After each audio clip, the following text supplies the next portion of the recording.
I head up the offense, and then we break up every team. So I had, I think, 8 teams were my teams that I was responsible for, like, kind of the grandiose game plan. And then as we've dug into the playoffs, I mean, it's all hands on deck. I'll usually do a lot of the post game offense, and once we get into the series, leading up to the game plan of the series, we kind of throw everything against the wall, and see what sticks, given all of our different, experiences, and we all kind of see it from a different angle. I'm Dan Searle. I'm Corey Baldwin. And we've got an off the beaten path super special this time round. We've had an NBA draft visit.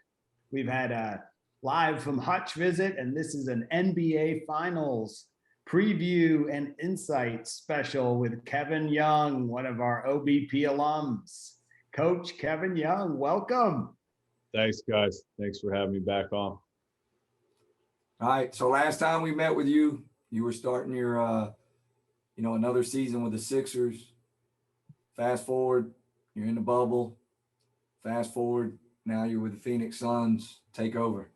Tell us about the year, and then we'll get going on the playoffs.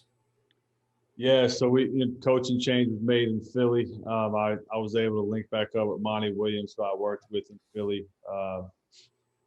He had been out here in Phoenix for a year, kind of setting the table, and I had an opportunity to join his staff, and it couldn't have worked out better. Once a lot of my family left Atlanta, a lot of them relocated out here to Phoenix, so it was cool to kind of reconnect with family and have my grandma and grandpa around and stuff like that. So a lot of positives in terms of working with Monty again and having some family connects out here as well. And then we didn't get a ton of time to relax. We just kind of jumped right into it.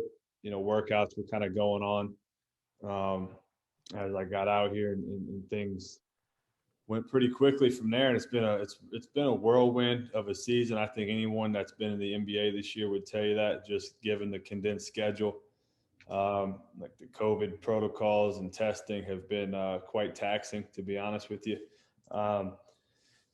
And so, to be, one of the last 2, or I guess still 3 teams standing is pretty cool. And so we can dive into some of the specifics of it and whatnot. But it's been a great year. We got a good group. We got the right leader for this group, and it's been one of those years where, when you're on certain teams and certain things are clicking and meshing, we've all been on other teams, but maybe that isn't the case. So when you're on it and you're in the midst of it, and you realize that you got a special group, you certainly don't take it for granted. Now, when you went down there with the bubble ending late and the season starting early, we've heard a lot of players talk about it. How is it for a coach? Because I know a lot of you coaches in the pros kind of go away for a little while with your family since you don't see them a lot. How has that been? Just whole quick summer. Yeah, not ideal. It's just things of, for all of us, right? All of our normal has been kind of, reworked. And so, yeah, usually the summertime is when you kind of get away with your family and things like that. But, you've just kind of had to figure it out on the fly. As it relates to preparing for a season, we just kind of jumped into it, and you didn't have as much lead up time as you normally do. So it's been a lot of adjusting on the fly, figuring out, both how to get through things within your personal life and spending time with your family, but also, adjusting on the fly in terms of, you don't have as much time to prepare for a given season like you would in years past as we got ready for this year. How much of the bubble, y'all had the unbelievable run, or Phoenix did when you wasn't with them? How much did they talk about that early in the year, or at all? Quite a bit. Yeah. If you talk to anybody that was here, I think they feel really lucky to have had that experience. They were one of the last teams to sort of get into the bubble, so to speak. And they took advantage of it. They really set the foundation, I think, for, I hate using the C word, but the culture. that Monty and their staff prior to me getting here kind of set.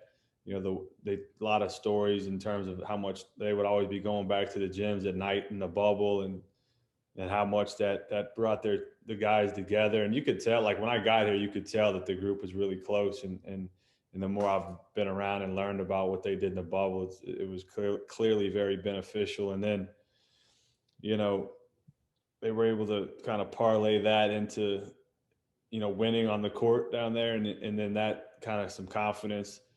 We didn't get off to like an amazing start, but we got off to a good enough start here. And then you started, because we were mixing Chris Paul into the mix and everything like that. And so it took a little bit of time to get him intertwined with the group and our group to get intertwined with him as well. And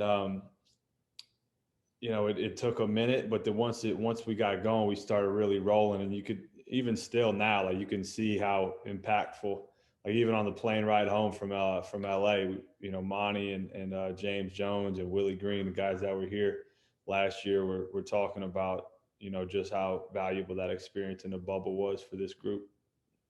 Man, that's awesome. I got one more. I know Searle's biting at the bit. He wants some CP3 stories, but I got one more. At what point during this season, or was there a point where you said, "Man, this is a different crew. This is a different crew. There's something about it." Did that happen? Was there a game, a play, a practice, or anything?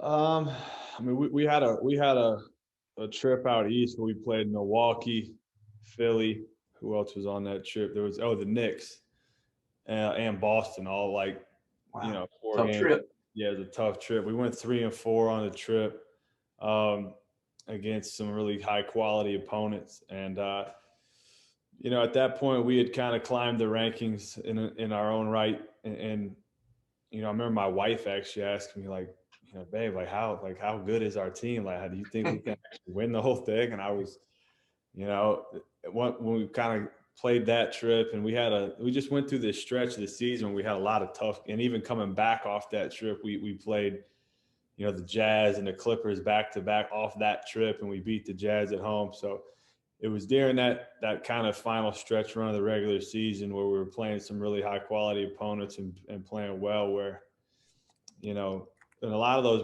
came down to, you know, fourth quarter and seeing Chris and Book be able to make plays, and you start thinking, you know, hey, we might be able to do something here. Hey man, you talked about teams clicking. As players, as coaches, being on teams that don't click, and this one clicked. You mentioned that trip and having a feel for being able to make the run. But why? How did everybody click? Why? TV announcers, as we watch your games, are talking about the bond and how much everybody gets along and works together. But how did you intentionally build that as a coaching staff? And how does it happen every day with that team? Yeah, I mean, I think I think there's a lot of factors that go into something like that. You know, I think the bubble definitely, in terms of a togetherness, helped. And then, you know, again, as I mentioned, having the right leader, like the stuff that Monty, you know, preaches and that we preach as a coaching staff, I think specifically resonates with this group. We got a good group of young guys that are coachable. You know, we talk a lot about, you know, sharing the ball. We talk a lot about, you know, having your brother's back. And, you know, it's not rocket science. There's no like magic, you know, in terms of how we play, but we just, even going around town, like you hear people say like, "Oh, I love you guys' team because of the way you guys play together," you know. And I think it's a credit to like just the type of guys that we have on this team, that they were able to, the right personalities. You know, there really is no ego per se. You know, everybody tries to do the right thing, and we've had a lot of growth over the year. Like, it certainly didn't start that way. Like, you know, like DeAndre Ayton went from, you know, early on was kind of figuring it out, and to the point now where he's been, I mean, arguably one of the best players in the whole playoffs. So at 22 years old, right? And I'm just using him as an example. We've had a lot of guys step up. So, I mean, to answer your specific question, I would attribute it to one, just they did a good job. James did a good job getting the right personalities on this group.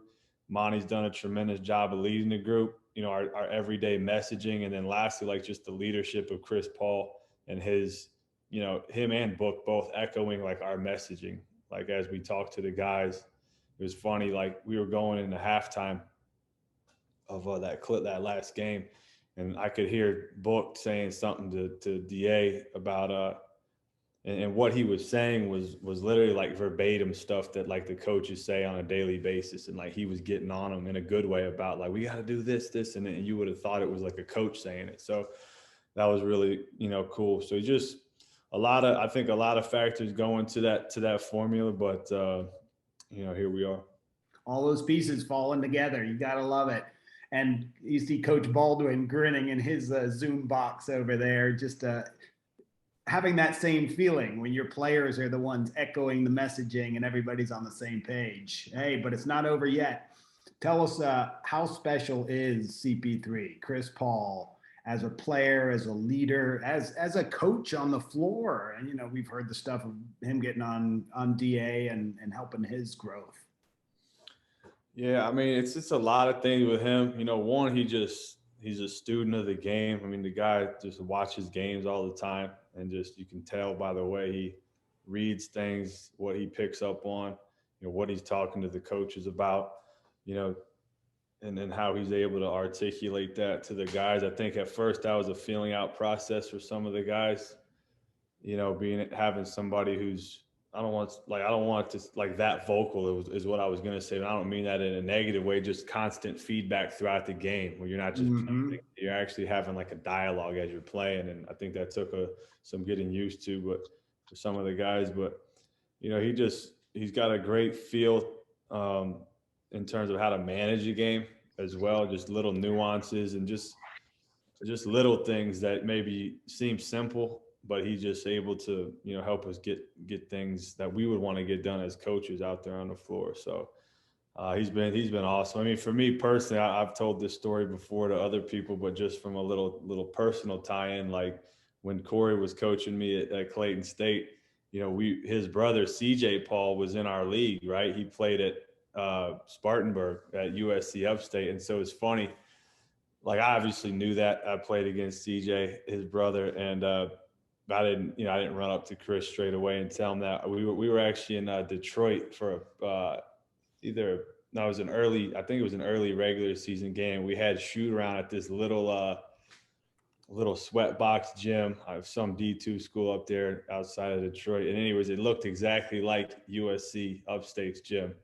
So I was like, yo, Chris, I said, man, I'm probably the only one in this gym that besides you that might think this gym looks like USC Upstate's gym. He was like, what? I was like, yeah, man, I played against your brother in college. And like ever since then, like me and him have been pretty close. And I remember he called CJ and we made that connection. So it was kind of a funny story there with those ties.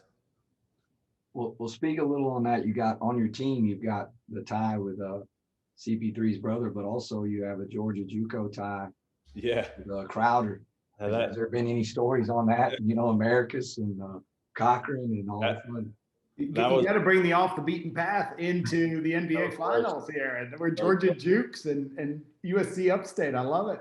Well, that was one I could not wait to say. The first time I saw Jay Crowder, the first thing I said to him, I was like, man, you're not the only one in here that played at Georgia Junior College. He said, what? And so we made that connection right out of the gate, which was cool, right? Because, it took him, an off the beaten path as a player to get to the NBA. And I kind of took a similar road on the coaching side. So I think there was some mutual respect there. But yeah, man, you're reminded often in this business of just how small of a world it really is. And he came up big time in that series clinching game there to advance. How about it?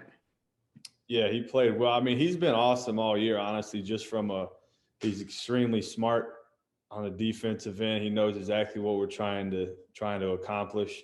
And then, the more you go in the playoffs, the more like specific and granular you can get with some of the schemes and the game planning and so forth. So he's been really good of helping other guys out and, in terms of things we're trying to get done. And then he's Man, he's a streaky shooter, so he hadn't been making shots the 2 games prior, and he's one of those guys where if usually if he hits his first shot, it's going to be a good night. So he hit his first shot in Game 6, and it was like, all right, here we go. Keep finding him. How about that? Hey, you mentioned Devin Booker. He's been good for a while, but people haven't seen that or known that if they're not watching the Phoenix Suns with 22 wins. How does he do it? What kind of work ethic does he have? What kind of preparation does he put in? And how does he make those granular adjustments that you're talking about? I mean, he's another guy that's really highly intelligent, very much in his own. I think his IQ and coach on the floor gets kind of sort of lost in the shuffle because of Chris's, but he's equally as vocal, seeing different nuances and things like that. But he's, I mean, he's a guy he was one of the guys when I first got here who was in the gym putting in work, and a lot of times, the star players aren't necessarily those guys who are here in the off season. So to see him do that and kind of setting the table and then, doing it every day, throughout the course of the year has been cool. But he's a special talent. He rises. The thing I love about him is no moment is too big for him. He lives for those big moments. He went for about 47 or something like that in our first closeout game against the Lakers on the road. But I think what was more impressive than that was Game 1 in this last series against the Clippers when Chris didn't play. The guy came out and put on one of the all-time performances, in my opinion, had, a 40-point triple-double without, your running mate. It was unbelievable. How about that? And one of those other moments, you mentioned closeout games, there's that inbounds play, everybody gets all hyped about that. Take us through a little bit of that timeout before the inbounds play where it went from Crowder to Ayton, and people weren't so sure with basket interference and whatnot. But what went on in the huddle? Had you worked on it in shoot around? And how was it finally executed there? Yeah, well, first of all, Monty's just extremely calm. But really, the whole game, it's remarkable. But he's really calm in those settings. And we've had a number of plays like in the game where we've had to, get something done. Remember one in Dallas, he drew up calm as a cucumber. Book hit a huge 3 to win that game for us. So I think as a coach, when you go through that during the course of the year, you kind of build up your own internal confidence in those situations. But in that specific situation, it was pretty for as chaotic as the arena was and the moment was. Our huddle was pretty calm. Monty drew that up. That's the genesis of that play is one that we kind of talked about during our time in Philly. And then there was another, I think Monty mentioned his press conference that Joe Prunty kind of had a similar look. So it's a play the idea of that play is one that we haven't actually discussed a ton this year, but like I said, when we were in Philly, it was discussed a decent amount. But outside of the actual set, the idea of basket interference, there was a clip and everyone referenced it afterwards of Tyson Chandler doing a similar thing. And when Mont and I were in Philly, we must have watched that Tyson Chandler clip with Brett Brown 100 some times. I mean, Brett was obsessed with like end of game situations. And we would just watch that thing forever. So actually, Brett was the first one I said, no, here's what happened. As soon as it went in, I looked right at Monty and I was like, Tyson Chandler, that counts. And I texted Brett right after, like, Tyson Chandler, man, I'll be dang. So it was that was pretty cool. It was unbelievable. I think there was like a lot of feelings, like 1, like shock, 2, like what just happened, 3, like, is the game over now anymore with these reviews? You get like 30 minutes to figure out what's going on. And so nobody knew what was happening. And crazy part was after that, they still had a little bit of time left on the clock. So we were then trying to figure out, who could be on the court? Should we have someone on the inbounder? All those scenarios that you go through as a coach. But, just happy to be on the right side of that thing. Love hearing that though. And this is for all the coaches out there. You watched the Tyson Chandler play 100 times and you're probably not exaggerating that doesn't come out of nowhere. That comes out of years of watching, prepping, and bam, now you have the moment and your players execute it. But that was coaches drawing stuff up and watching film for days, for years to get ready for that. How about it? Yeah, I mean, I think just in general, just being able to like that was something and Monty talked about it too, like the level in which Brett kind of thinks the game and kind of Mont and I were both obviously privy to that, you know, huge learning lesson there in terms of the depth in which you got to study like everything in the game. And then also just, you know, to your point, like, and it's not like you got to be Naismith, right? You can steal from every coach that's out there, which we all do, right? And especially in today's day and age with Twitter, there's a set for everything on all these different websites and stuff. But it's, you know, those can be valuable tools, especially for, you know, young coaches that are coming up. Well, talk to us a little bit about this run. You not only are in the championship now, but the way you got there. I mean, LeBron James in round one, no big deal, just beat the Lakers after being down 2-1. You know, the Denver, who was probably, you know, America's heartthrob team, guys really got into them, you know, fan point of view, and then the Clippers, who kind of just looked like they were never going to die. And then now you sit there on that flight back, you know, at what point do you go through some of the journeys you made individually, not your team, but you individually, and kind of, you know, have that moment? Or did you? You may not have yet. Yeah, no, I mean, it's honestly like kind of will put a lot of things into perspective. Well, first of all, the journey, like being able to go through a lot of I mean, you beat LeBron James, you beat Jokic, the MVP, and you know, you run into, like you said, an extremely resilient, you know, Clippers team that's got really good players and the championship coach. I thought Ty Lue was unreal. And not only that series, but the whole playoffs, not only him, but their whole coaching staff, you know, really, really impressed with what they did. Um, so the road certainly was a challenge, you know, even to the point where it's like, wow, okay, you have a really good regular season and you're rewarded with like LeBron James in the first round of the playoffs. You know, that was certainly daunting. Um, but in terms of like my own journey, like I thought something that was pretty cool, you know, after the game and stuff, the days that followed were just how many people reached out to me.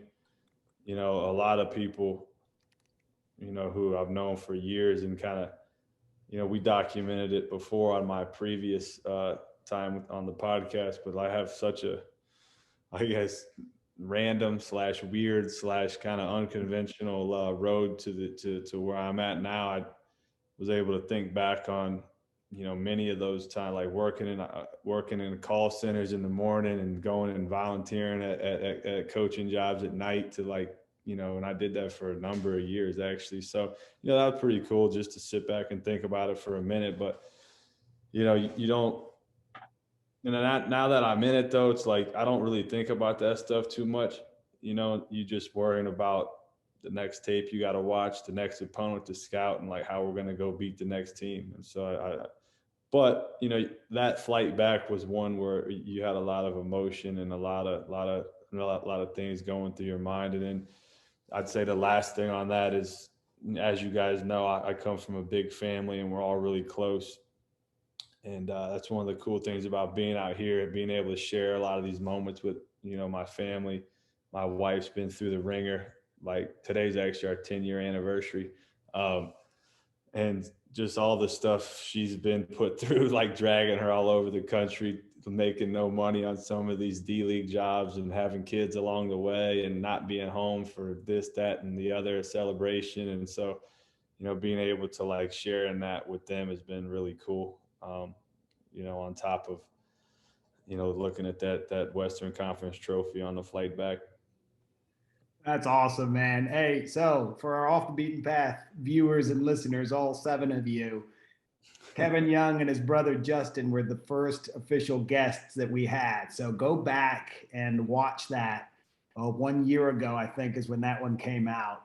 But just to remind everybody, because NBA finals and all, but you are a true off the beaten path. Take us through those steps really quickly. Just remind us from Ireland to Utah to middle Georgia's. Yep. So I'll go to the coaching path. I mean, Yep. Actually, almost no one knows how it actually really started with except Corey. Really, like I had graduated from Clayton State. I knew I wanted to coach. I really wanted to be a high school coach. Then I thought, oh, no, let me try this college bit. Anyways, long story short, I started at a prep school where I was driving a FedEx truck in the mornings, and I'd go like volunteer at this prep school. That lasted for about 3 months. And then Corey called me one day. He's like, hey, I think I can get you out of that gig. And that took me to Oxford College of Emory, some of your old stomping grounds, and did that, finished out the year there. And then from there, I went and I was a volunteer assistant at Utah Valley, which is now in the WAC. Back then, it was an independent. So I did that. From there, parlayed that into a head coaching job in Ireland. Came back from Ireland and moved back to Utah to be a D-League kind of catch-all guy with the team in Utah. Did that for 3 years. Then I got elevated to be the head coach there, kind of worked my way up. Left there to be the head coach because that team got sold. Left there to be the head coach of the Iowa Energy. Did that for a year and a half. Left there. I didn't leave there on my own accord. I got fired. And then I kind of had to figure out what I was going to do. Got back into the D-League with another team, the Delaware 87ers, as an assistant. Then I was the head coach of that team for 2 years after being an assistant. And then that's when Brett called me up and bumped me up to the Sixers, and then kind of got elevated sort of every year I was with Philly. My role and kind of my status or whatever increased each year. Yeah, from the back room to behind the bench to one chair to the next chair.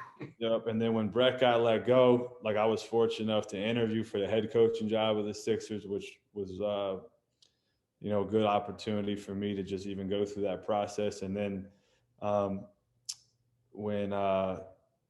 when they hired, it looked like I wasn't going to be the guy there.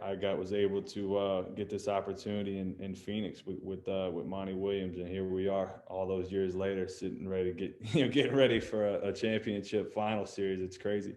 Absolutely incredible. Thanks for taking us through that path, and that just it ties you into off the beaten path for real. And what is your role with Phoenix, with that staff? Do you guys break them down and have specific defense, offense, out of bounds, or does everybody do everything? Yeah, I head up the offense, and then we break up every team. So I think 8 teams were my teams that I was responsible for, like, kind of the grandiose game plan. And then as we've dug into the playoffs, I mean, it's all hands on deck. I'll usually do a lot of the post game offense. And once we get into a series, but leading up to the game plan of the series, we kind of throw everything against the wall, and see what sticks, given all of our different, experiences, and we all kind of see it from a different angle. So I like how we've been able to, everyone sort of have an opinion on how we want to defend certain things or concepts or what have you on either side of the ball. So now let's do a quick preview. I know you can't say a lot, but if you played the Hawks, of course, me and Searle are pulling for that, being Atlanta guys. Mm-hmm. You played the Hawks, you being an Atlanta guy most of your life. How neat would that be? I mean, I know you don't care. You play, the Mars team if it was for the championship, but to be able to do it maybe in Atlanta, how cool would that be? Yeah, it would be cool. I mean, honestly, I go right to Roger Quam. Like, that's the guy who pretty much got me started in this whole basketball thing. That was my high school coach. He just retired this year. He's always one of the first guys to text me after we win a game. So, and not just him, right? Like like a lot of guys who I'm really close with in the game who've done a lot for me, in my just personal quest, like to do it there. That would be pretty cool. But at the same time, I mean, you guys know, like, you're just so focused on the task at hand, like you don't even really have time to think about that other stuff. But I obviously am aware of how neat that would be if that did happen. And then I guess kind of my last one, because I know you got to get out of here and we really appreciate you doing it. But, with you and Monty being assistants together and kind of, the trust the process and Philly, all the things that went on, how gratifying is it now for y'all to knowing, that because the NBA is like all coaching, 1 minute you're everybody's killing you, the next minute everybody's got you on your shoulders. How neat is it to just sit here? I mean, y'all kind of have a little smile there behind closed doors because you've worked hard, you've done a lot of great things in Philly, and some people didn't appreciate it like they should. Yeah, I mean, I think it's gratifying in the sense of like anyone that's coached at any level, and then anyone that's coached at the NBA level, and then anyone that's been fortunate enough to like have postseason success in the NBA, you just realize how hard it is, and like it's just so hard to advance and to win and to just everything that goes into it. And so, that's a part that I think is probably the most gratifying, just, how hard you work and all the things you've got to go through to be one of the last teams standing. And then to do it with, somebody like Monty, who, I mean, he's just an amazing person. I mean, if you don't know his personal story, take time to look it up. But I mean, that guy, I mean, he's unbelievable on so many levels. And so, and not just him, like we have, and I think part of what makes him great too is like he surrounds himself with really high character people, like our whole staff. Like we just got a good group of guys, and so it makes it all the more, fun and rewarding.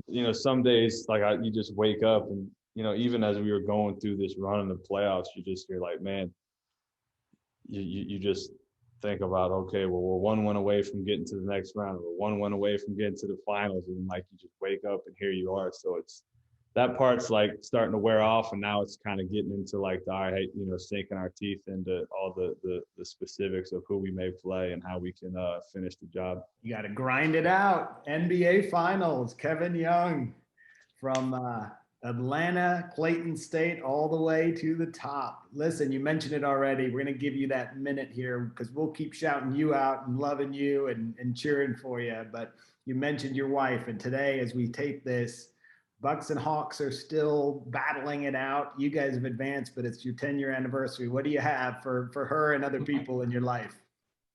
Well, just a big thank you again. I mean, you guys know because you've come up in the coaching ranks and coach yourself. It's just this amount of time that you may not be there, right? Or you're missing certain things, and to be able to, have somebody that can hold it down when you're not there on so many different levels and all the things that, our spouses do for our families. It's, as basketball and sports are great, but I mean, I'll at least speak, and I'm sure you guys feel the same way, but like family is the most important thing. So to be able to have, somebody that can, like I said, hold it down when you're not there, it's couldn't do it without her. So big love to her, man. Thanks for giving me that quick minute there.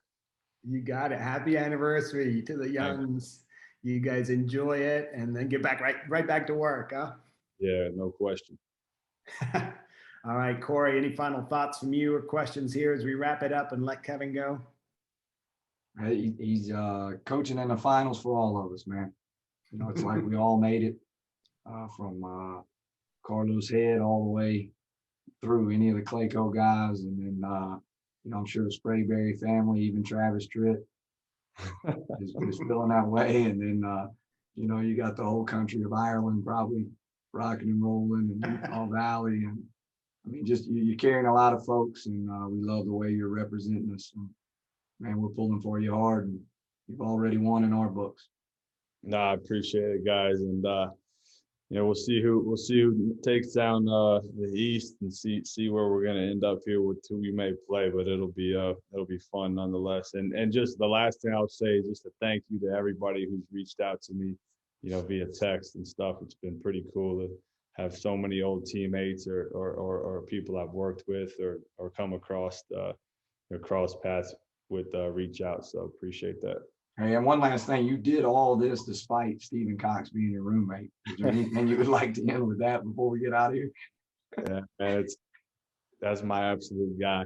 You know, he sent me the really cool note, you know, when we won, and you know, just that's what's cool about sports, right? Like you just connect with people that otherwise you never would have, and they end up being lifelong, you know, friends, and it's a really cool thing. Awesome. Pretty special, and where you are is pretty special too. So enjoy the moment, find those times to enjoy it. We'll be pulling for you. Thanks for taking a few minutes here on Off the Beaten Path, KY. Appreciate you. Yeah, man. Thanks, guys. Appreciate it. Go Suns.